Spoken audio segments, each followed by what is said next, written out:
Ошондой мынакей жанакы райондон чыктык. Ошол райондон чыгып, азыр биз кетип баратабыз. Приблизительно бул кайсы район десе, приблизительно Джефферсон парк болуп калабы, ошол жак тарап болуп калат, Милуоки жак.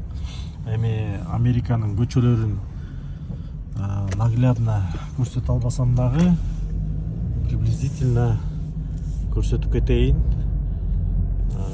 Биякта мындай правила, кандай десеңер, правиланы өтө сакташ керек.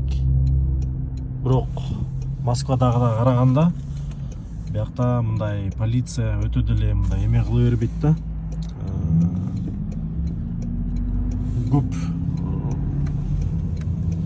Көп эме эмес, строгий эмес да.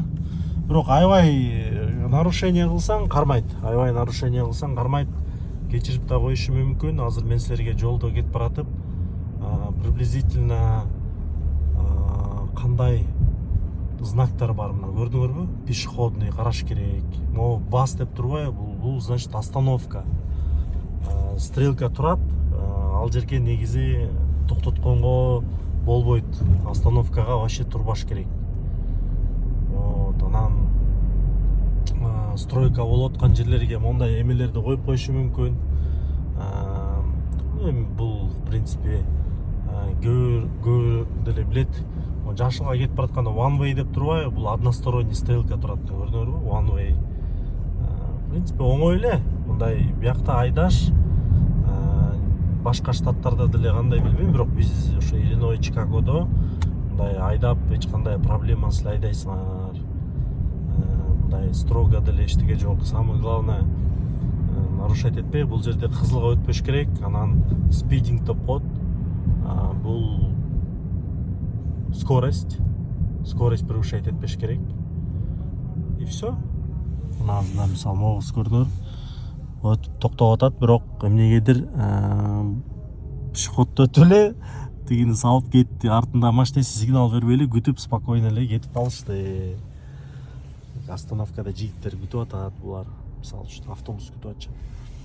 Бул жерде мына жана айттым го, стройка болгондо ушундай болот деп.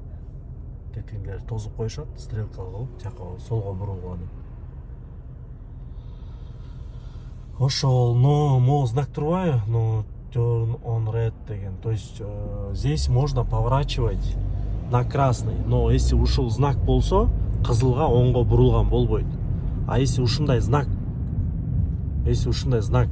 жок болгон болсо, токтойсуң, сол жагыңды карайсың, сол жагыңда машинелер жок болсо, кызылга оңго бурула берсе болот.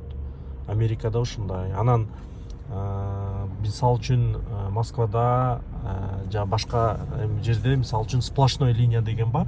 Сплошной линияны кесип кетсең, лишение кылат да Москвада, же катуу штраф болот, же акчага нормально чөсүң. Бул жерде мындай ситуация болуп калат. Сплошнойду эгер мындай мисалы могул жерден чыгып келатасың да, мисалы бул жерден чыгып келатасың, сага бирок солго кетиш керек. А бияк сплошной болгон болсо, эгер вдруг эки машина тең токтоп берет, сен сплошнойду кесип туруп, анан солго бурулуп кетсең болот да.